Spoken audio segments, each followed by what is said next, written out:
Hello and welcome to Workflow Walkthrough. My name is Frank Walsh, and on this channel I show you how I process my photographs, mostly using Darktable and some other tools.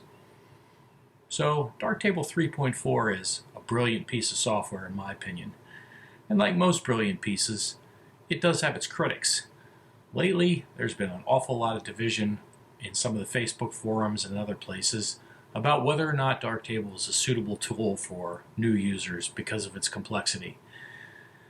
I think in 3.4, there was two basic changes that were made that threw a lot of people off. The first was the change to the interface with the ability to customize the modules that are shown. You thought this might cause a lot of grief for a lot of people because it was a big change from the old methods. But most people caught on to this pretty quickly and could understand it and wrap their heads around it fairly easily. So, yeah, while it still confuses some new users, by and large, it's pretty straightforward, and most people don't have a problem with it. The thing that's really caused a lot of division, I think, is the very deliberate move by the developers to push Darktable towards a RGB workflow, a pure RGB workflow, or a linear scene-referred workflow, rather than a display-referred workflow using luminance A and B channels, as is pretty common with a lot of the software. So there's an awful lot of power in the ability to use RGB, but it also means that some things happen, right? Some modules were deprecated, meaning they're not available to use on new images anymore. They're still in the code. Your old images will still appear correctly, and you can still make adjustments if you've used those modules, but this made a lot of people cranky. And all of a sudden there became a right and a wrong workflow in Darktable, at least according to some. I don't really believe there's a right or a wrong. There are workflows that have trade-offs and workflows that have different trade-offs. Both of them are perfectly valid to be used, and while Darktable may slowly but surely replace all of the lab tools with RGB alternatives, in some cases requiring that the old tools be deprecated. In other cases, they can be modified, perhaps, and used. I'm no code expert.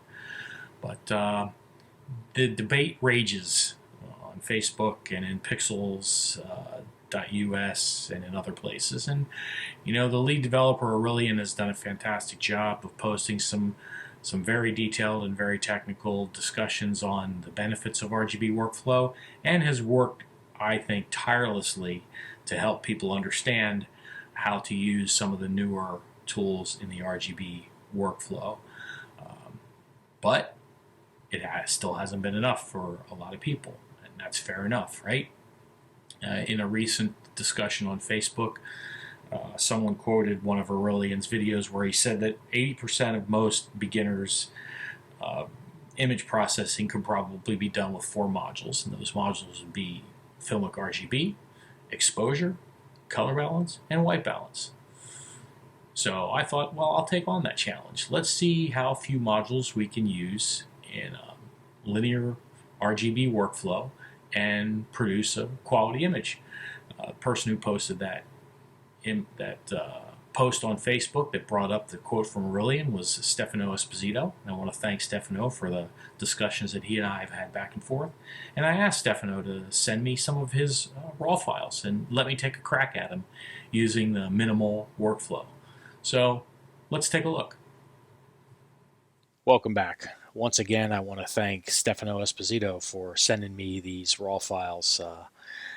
These were shot with a Nikon Z6, which fortunately the raw files are recognized by Darktable. I have found that the body and lens combination, lens corrections don't seem to be working. I might be making an error there, I'm not sure, but in any case that's not terribly important as the lens seems to be pretty well corrected. But what I've done is I've uploaded both Stefano's JPEG files straight out of the camera, as well as his raw files. And the reason I did that is I'm going to use the JPEG files to take snapshots from, and at least initially I'm going to try to process the raw files in a way that comes close to mimicking the JPEG file that comes straight out of the camera. The JPEG files here, they're pretty good. Let's take a look at this This is the JPEG file for one of his images right out of the camera, and the Z6 has done a really nice job here, in my opinion, with this file. The highlights are well under control. There's a lot of detail in the water. Down here in this deep shadow area, we've got an awful lot of detail. There's this is a nice image, a really nice image with a pretty high dynamic range, some pretty deep dark areas and some pretty bright highlight areas. Obviously, well exposed by Stefano to make sure that he kept those highlights under control and didn't lose anything. So, we really don't have any reconstruction to do on these files. For the most part, we're going to be able to work with them without having to reconstruct highlights. So let's take a look at this one first. So obviously the preview for the RAW file looks exactly like the JPEG file. And that's because I haven't done anything with it yet. So this confuses a lot of new users, maybe Stefano included. When he looks at his preview, everything looks fine. And then when he double clicks it to open it up in Darkroom, all of a sudden the file looks dramatically darker and significantly worse, I guess you could say, than the JPEG file. And a lot of users don't understand that. They wonder what's happening. When you haven't done any processing yet in Darktable, it uses there's a JPEG file that's embedded in the RAW, and it uses that JPEG file that's been embedded in the RAW in order to provide you with a preview. Once you've started to do processing, then Darktable will use your processed RAW file to show the thumbnail. So what I've done is I've created a special set of modules that really only has one set of modules, and that is the 4 modules that were mentioned by Aurelian, that being Filmic RGB, color balance module, the exposure module, and the white balance module. And then I added modules that I'll call corrective modules that I think everybody is going to want to use and work with. And those would be lens correction in case it's needed. And as already mentioned, I might not be able to use that in this case. We'll see what effect it has. Denoise, if you have images that have noise in them, you're going to want to apply some denoise. Your camera certainly does that. And most times people are going to want to sharpen their images to some degree. There's several tools that can be used. I'm going to use the local contrast tool in order to do sharpening and increase the apparent sharpness of the image. The tone equalizer is here as well, but I put that in just to work with some HDR images that Stefano sent me and to see how we might work with those. So really, what do we got here? We have 8 modules, 9 modules that are open, and really most of we won't need to use all of them. We will use as few as necessary on these images. So first things first, we're going to increase the exposure of this image. We can see that we have an awful lot of headroom here in the histogram, so we can increase our exposure significantly without worrying about overexposing any of the highlights. So let's open up the exposure. Exposure compensation was not used on this image, so it doesn't really matter whether this is checked or not. But I'm going to pull this up. This is going to need to come up quite a bit, I think, until the middle of the image looks good to me. Let's try 2 stops. 2 stops looks pretty good. The parts of the image that I would call middle gray, the trees here, the lower parts of the rocks in the background, those all look pretty good to me. This is a little bit darker than the JPEG here, but not by much. This image is pretty well balanced overall, and we can see that our histogram looks pretty good. So I should have mentioned that my default workflow is scene referred. So the software has automatically applied the Filmic RGB as well as exposure modules. So you could see when I turned it on that exposure was set at a half of an EV increase, which is typical for a lot of cameras. Obviously the Nikon either needs more exposure compensation, or Stefano might have intentionally underexposed it in order to rein in the highlights, which made it look darker. So for now, I think we're done with the exposure module. And we're going to take a look at Filmic, which is already enabled in its default state, and is doing a pretty good job here, right? So we could try just taking a look, clicking the auto for both the black and the white, and see where we end up. We get a little bit of a higher contrast. If I reset that back to the defaults, you can see the image is a little bit flatter. If I use the auto on both of those, we get a little bit more contrast in the image, and I think that's looking pretty good. Now, one of the things that it has done, certainly compared to the JPEG, is this area down here is significantly darker, and the overall image is more or less the same.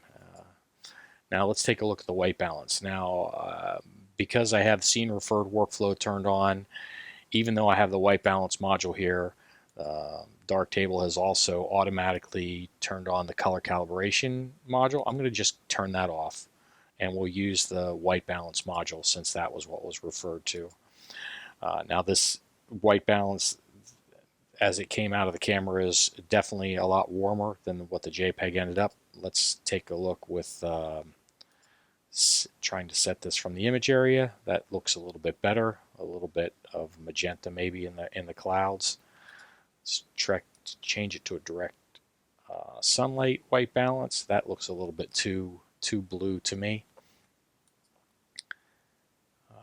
Let's go back to letting Darktable calculate the ideal white balance from the image area. I think this is pretty good.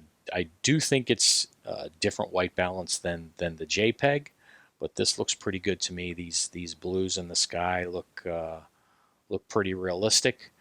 The whites in the clouds are white. They don't seem to have much other color in them. If I take my dropper and put it up here in the white, up in the high 200s for all three channels, which is pretty good. It means it's a pretty color neutral. Same thing if I click in the gray area of the clouds, I would want those grays to be fairly color neutral.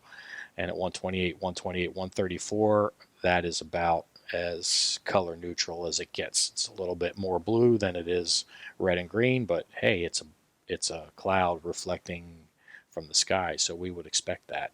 So I feel pretty good about this white balance. We'll see where it falls relative to the camera JPEG, and I'm not going to look right now and try to match, but we'll come back to that. So that's 3 modules down. We've done Filmic, we've done exposure, and we've done white balance. I'm going to go back to Filmic and try to use Filmic to bring up these shadows. So I'm going to back off.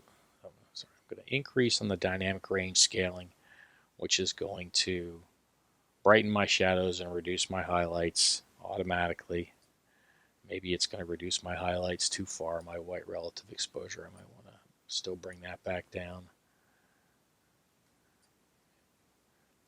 And again, I'm looking at this. I want to make sure I don't lose the detail in the water that was there. So if I turn Filmic RGB off, you see the detail is completely blown out from my exposure that I did. But if I turn Filmic RGB back on, I bring the detail back into the water. And by sliding my white relative exposure here, I can gain or lose detail in that water as I want. If I keep cranking white relative exposure up, it gets to a point of diminishing returns where the whites are getting washed out, but I'm not really regaining any detail.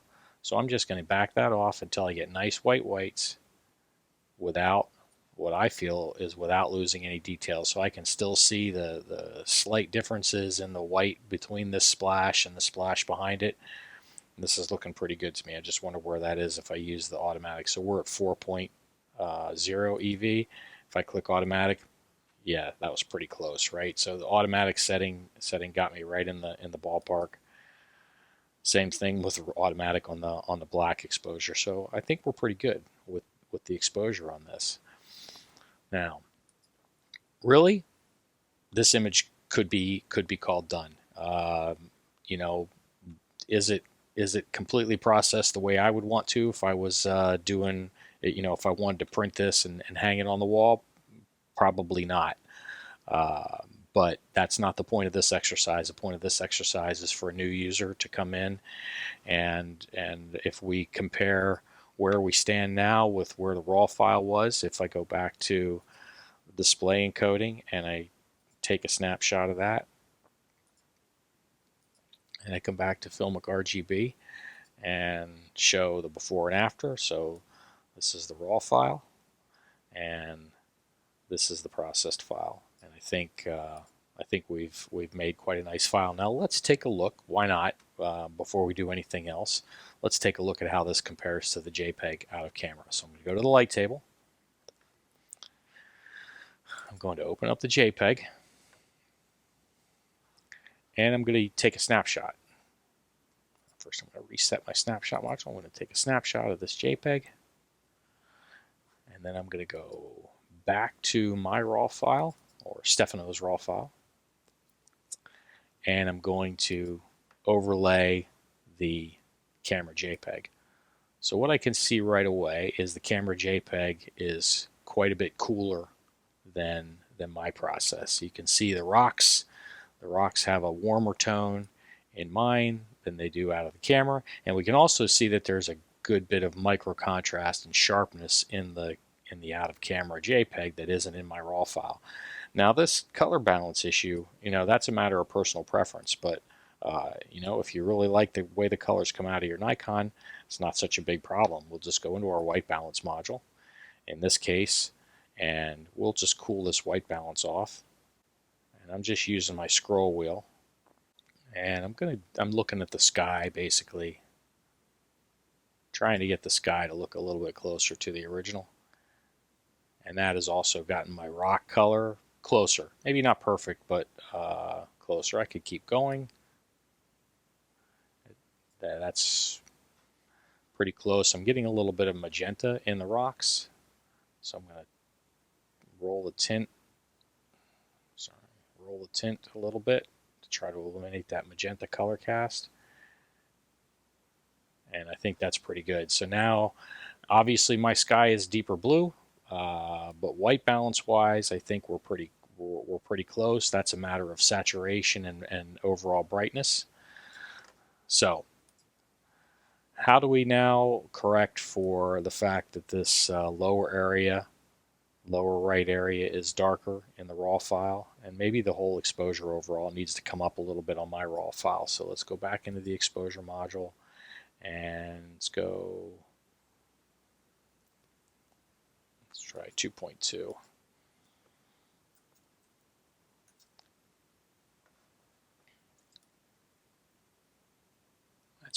That's better. That's closer. Greens in the water are a little bit different, but again, I'm not trying to match it exactly. I'm trying to get my interpretation of this image. All right, so highlights, shadows, midtones, brightness adjustment. Without using the highlights and shadows sliders, trying to use the Filmic scene referred RGB workflow, we're going to use the color balance module. So if I come into the color balance module and I want to lift my shadows, I come into my shadows and I drag this slider up, and my shadows will get brighter. And if I want to pull my highlights down a little bit more, if I feel like I need to, if I look at the JPEG versus mine, I don't necessarily think I need to, but if I did want to pull my shadows down, I could pull them down here. And I could increase the brightness of my midtones here as well,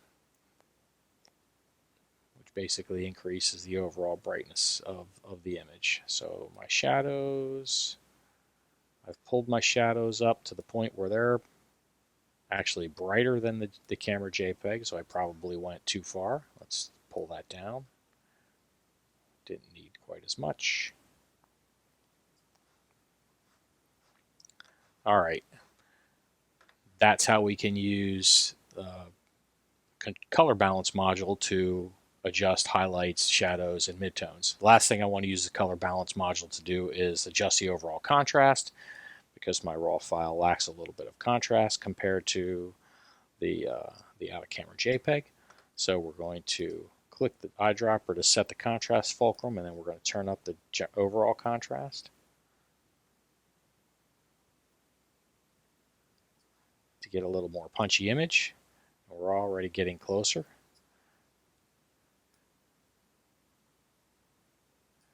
And the last thing we have left really is the sharpness, the micro contrast. So the micro contrast of the out of camera JPEG is still quite a bit higher than the raw file, and that's because we haven't applied any sharpening yet.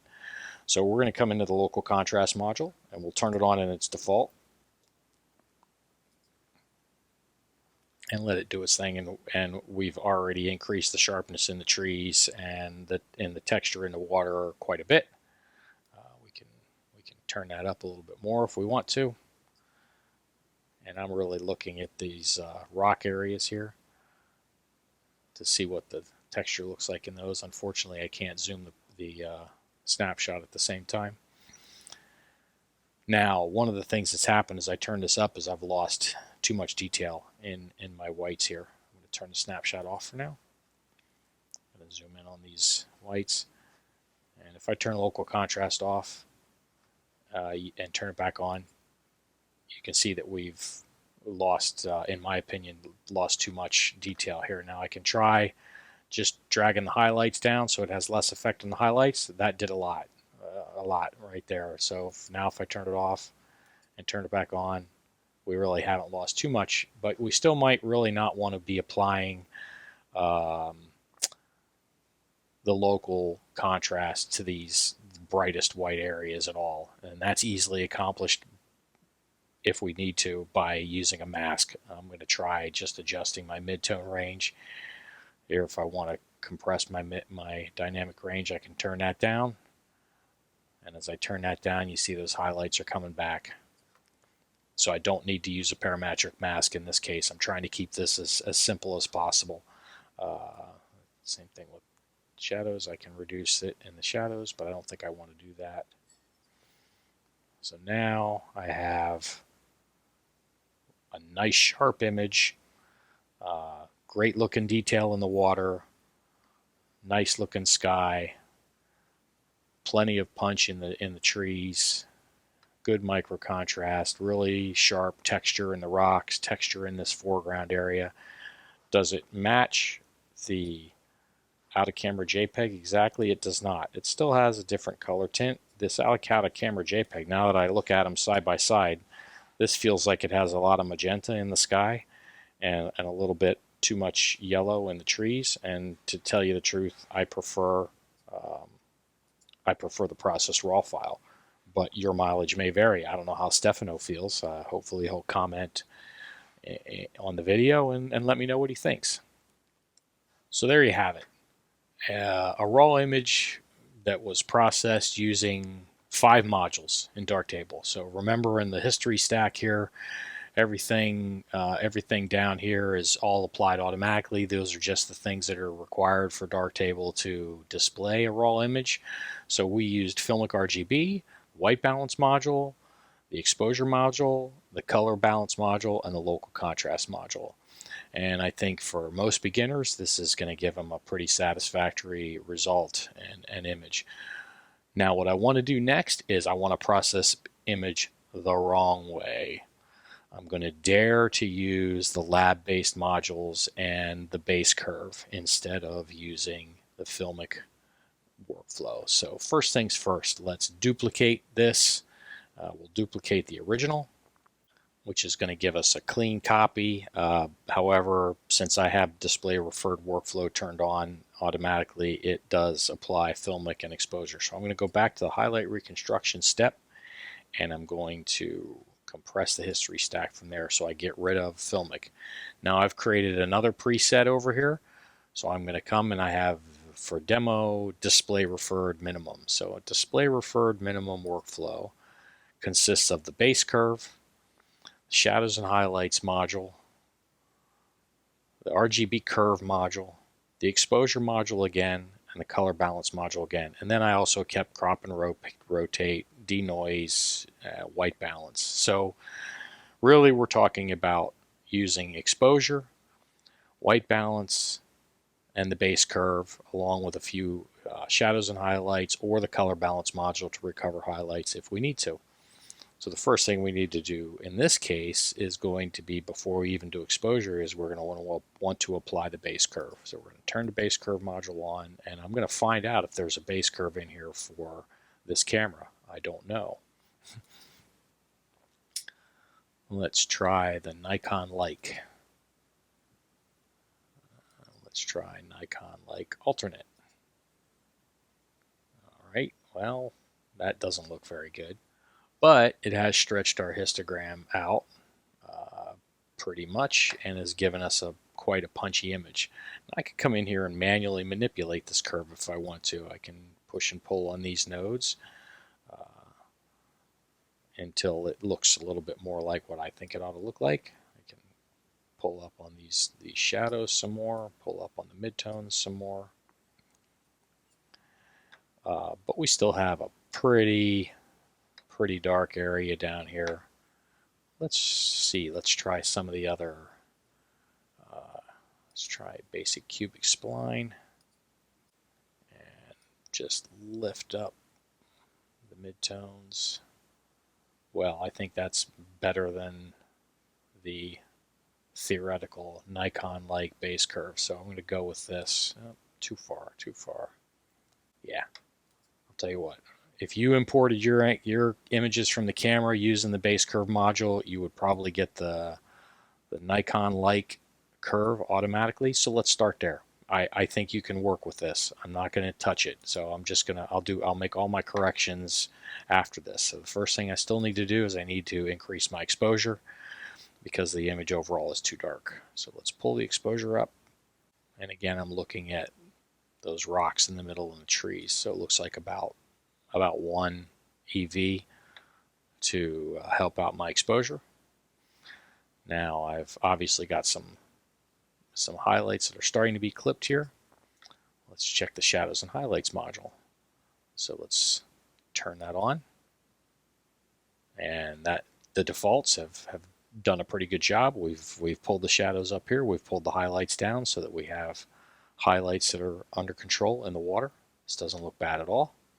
White balance, let's check our white balance in this case. So we're set a camera reference. Let's do as shot. Okay, that's looking closer to what we saw out of the camera before. We have that little bit of a magenta tint in the sky.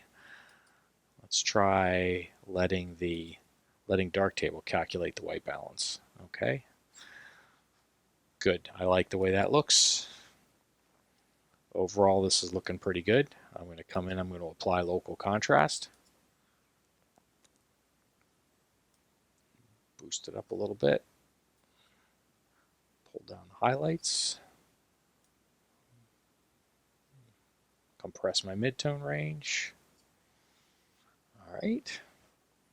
Looking a little magenta-y in the sky, certainly more so than my raw file, but we got a lot of nice punch in here.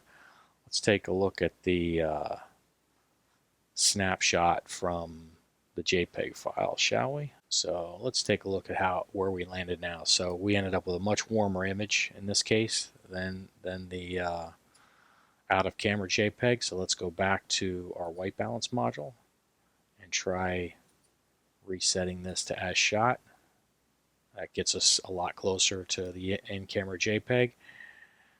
And our shadow area is a little bit brighter than it was in the in-camera JPEG. Our highlights look about the same. They're a little bit actually more controlled in the raw file than they are in the in-camera JPEG. I think overall the exposure that I have on this raw file is slightly darker than the in-camera. So I could come in here and let's try 1.5.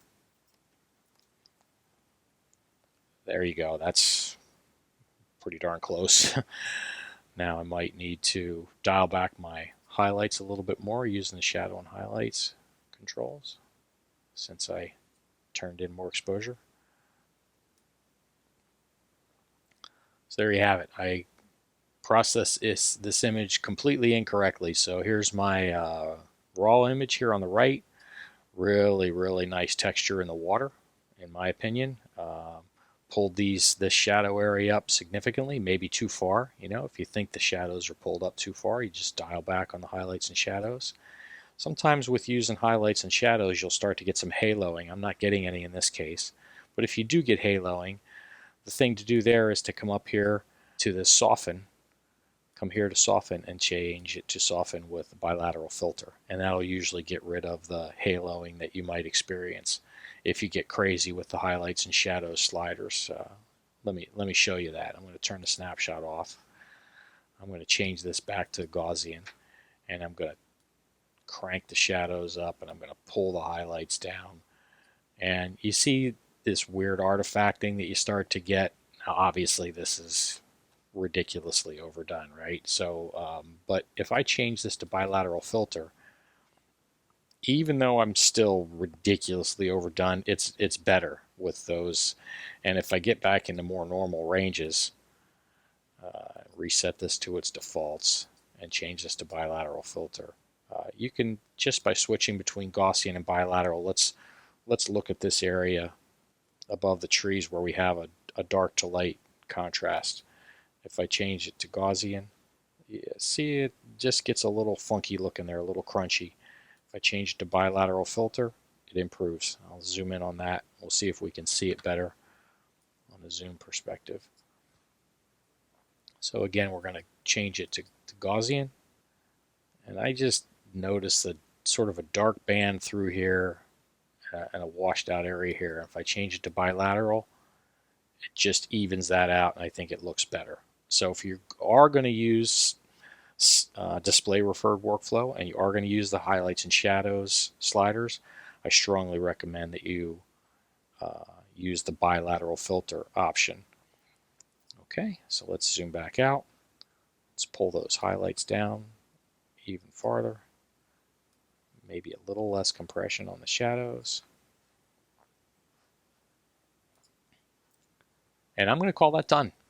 So we've got 3 versions of one image, one processed with scene referred workflow, one processed with display referred workflow, and one straight out of the camera. So let's come back here to our light table, pick all 3 of these, change to culling mode, and we can see them all side by side. So what do you think? Strong preference for one versus the other? Here we have our out of camera JPEG. Here we have our scene referred workflow. And here we have our display referred workflow. Let me know in the comments which one you prefer. All right, let's take a look at another one of Stefano's images. I told him I'd process a couple, so let's take a look at a very low contrast, very low dynamic range image. So we're going to open up this beautiful shot of some trees in the fog. And you can see here we have lots of room on both ends of the histogram. We're not going to have any trouble at all keeping this in line. But boy, did we get a color shift when we opened up this raw file, right, compared to the JPEG file. So let's address that first. We're going to come in to the color calibration module. I'm going to turn that off because I promised I would use the white balance module. As soon as I turn off color calibration, things got better right away. So white balance, let's let Darktable calculate the ideal white balance, and I think that's what I would think a snowy scene in the winter would look like. Relatively coolish. If I wanted it to look more wintry, I can make it cooler by dragging the temperature a little bit. There we have a little bit of a cooler appearance. It's probably how I would want to process it. Boy, there's not a whole lot to do here. So the exposure is already looking pretty good. I might increase it a little bit. Depends on the mood I'm trying to create, right? Do I want a high key fog photo? If I do, I'm going to drag my exposure up a little bit farther and create that high key look, right? If I want a moody, darker fog picture, I'll drag my exposure down. This is purely an aesthetic decision, and what are you trying to get? I'm gonna go for a little bit of a higher key, but then I'm gonna try to bring some contrast back just for fun. So I'm gonna bump this exposure up about 1 1/3 stops from where it was initially. I like the way this looks. I like the look of the fog. I got to change my mode back to my scene referred, so I have the right Okay, so I'm gonna come in here and take a look at Filmic, see what Filmic's defaults do. Filmic tries to bring a lot of contrast back in. This is, you can see when it goes to 1 EV on the black because there's so much room on the black side. This is probably not, the automatics aren't doing us any favors there. But let's try changing the scaling, which will increase our contrast to a point where, yeah, looks pretty good. We can also come in here to the Look tab. If we want to add contrast to the image, we can add contrast to the image. This is not a contrasty image. I don't think we want it to be a contrasty image. Otherwise, it won't look much like it's in fog. We can also even turn down the saturation a little bit, desaturate those trees, and get almost a black and white. If I wanted to, I could pull mid-tone saturation way down here and get the image even more monochrome. But I'm just going to leave a touch of color in those trees. I'm really not too worried about local contrast and sharpening here, again, because this is a soft image. But let's take a look. Let's apply some local contrast. And maybe we'll just dial it back a little bit, bringing us a little bit of additional sharpness in the trees here. I think it looks good. And now we have the reason that I left the crop and rotate modules in, because I want to, these little pieces of tree limb intruding on the right hand side here, they're going to bug me. So I'm going to crop this image, and I'm going to make sure it's the original image dimensions. And I'm just going to pull in enough here so that I don't see that distraction. Call that done. I don't think there's anything left to do to this image. I'm sure it doesn't look like the in-camera JPEG. I've got a little bit of a vignette from the lens here, but I don't know if the lens correction is going to work. Let's turn the lens correction on. Oh, okay, it did work. So the lens correction got rid of that vignette. It also brightened our image up a little bit overall. So I'm going to cut this down to a little bit, get back to where I was. All right. So who else is curious as to how this looks compared to the in-camera JPEG? Well, let's take a look. All right, the in-camera JPEG is much warmer in tone than the processed version that I did. But remember, I consciously made that decision to cool this off because I wanted to give it a more wintry look. Because for me, winter skies, snow scenes should be more blue than they are yellow if you want that feeling of cold. So I'm going to say I prefer the processed raw, but again, your mileage may vary. There's a little bit more contrast in the scene coming out of the camera. The JPEG coming out of the camera has slightly higher contrast, but again, I did decrease that contrast, and if I wanted to increase the contrast, I could come in here to the color balance module, set my contrast fulcrum, and dial in a little bit more contrast if I want it. So there you go. There's another image processed with the scene referred workflow using, what would we use? Color balance, exposure, lens correction, crop and rotate, local contrast, filmic RGB, and white balance. 1, 2, 3, 4, 5, 6, 7 modules, but really crop and rotate and lens correction. Those are corrective modules. Those aren't creative decisions. So really we used 5 modules to get this image from here to here. I think it came out pretty well. All right, already got a long video today, so I'm going to do one more, and this time I'm going to skip the comparison. So the last one I want to do is this image of the man fishing on this beautiful lake, because it's a gorgeous scene, nicely imaged by Stefano. When I look at this, I see magenta cast here that I don't love, and I also see that the water is all going to run out of the right-hand side of the frame because it got a little bit crooked. So the first thing I'm going to do is apply lens correction, see what that does for me. All right, and then I'm going to come into crop and rotate, and I'm going to use my automatic leveling tool here to straighten the image out. That seems about right. Based on that grid line, I think we're in pretty good shape. Okay, so that's that. I've made those corrections. Now I'm going to turn off color calibration. I'm going to come back in here to white balance. Now I think the camera's fooled here, right? Because there's so much blue in this scene that it really, yeah, that looks better already than the camera reference. But let's take a look at from the image area.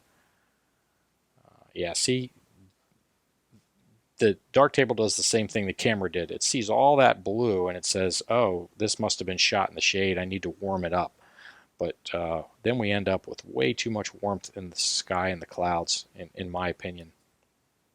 So I'm going to go back to as shot, or even direct sunlight. Direct sunlight is, yeah, see, direct sunlight is what we're in here. Now, maybe it looks a little too cool to you, but you could certainly change that by fine-tuning it or making some adjustments.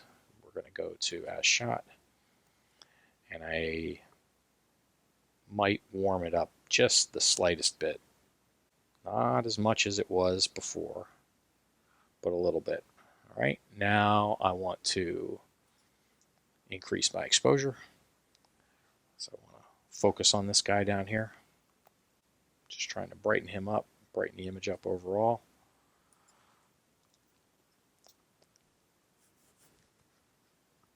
Let's take a look at Filmic.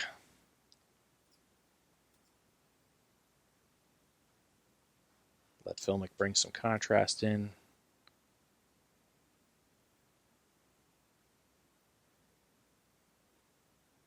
Cut that back a little bit.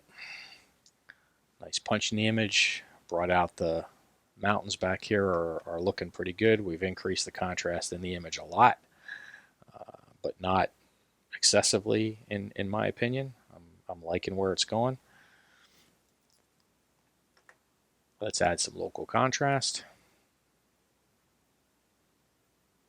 Compress that dynamic range a little bit so we don't clip anything. I like where this is going. What do I want to do? Color balance? Maybe pick my shadows up a little bit just to brighten up this guy's shirt a touch. Maybe dial my highlights back just a touch. But really, not a lot to do with this image. It was, again, very well exposed. Nice contrast throughout the image. Again, you could make lots of creative edits beyond this if you really wanted to get a lot more detail back here in the mountains and get rid of some of the haze. We could start to bring other modules in like dehaze. But we're focused on keeping this beginner friendly and making it short and simple. But since this is the third image we've looked at, let's take a look at dehaze or haze removal. Let's go ahead and enable that. There you go. And that's increased the contrast in the background. We'll turn that off. Turn that back on. Starts to make the background look a little punchier. Again, you can play with the sliders here, but leaving it at the defaults, I think, is a pretty pleasant result. So the only thing that I would change on this image, if I was in Stefano's shoes and I could reshoot it, I probably would have taken a step or two closer and tried to eliminate this bright area down here. And I'm afraid if I try to crop this, his feet are just going to be right at the bottom of the image and it's going to look goofy. So we'll live with it as it is. It's a beautiful shot and a beautiful location, and I wish I was there right now instead of sitting in my house. So there you have it. Two different methods of processing images in Darktable using scene referred and display referred. In my opinion, excellent results in both cases. You may prefer one or the other, and I think the key takeaway here is process images the way you want to process them, not the way the developer tells you should. So where's Darktable stand for beginner friendliness? Well, we process these images using 4 or 5 modules, making a few basic corrections with probably not more than 2 or 3 sliders in each module. So, in my opinion, that's pretty beginner friendly. I don't think there was anything intimidating here. You didn't need any knowledge of math or how the modules worked. In most cases, I clicked on the eyedropper tools to use the default settings, and everything was fine. There are a lot of modules available in Darktable. It's a very powerful tool that you can do a lot with, but you don't have to use everything. Turning on the beginner workflow or making your own workflow consisting of just a handful of modules so that you don't get overwhelmed might be a great way to get started. So what do you think of these images and how they ended up being processed? Let me know in the comments, and let me know if this video was useful to you. Thanks for joining me.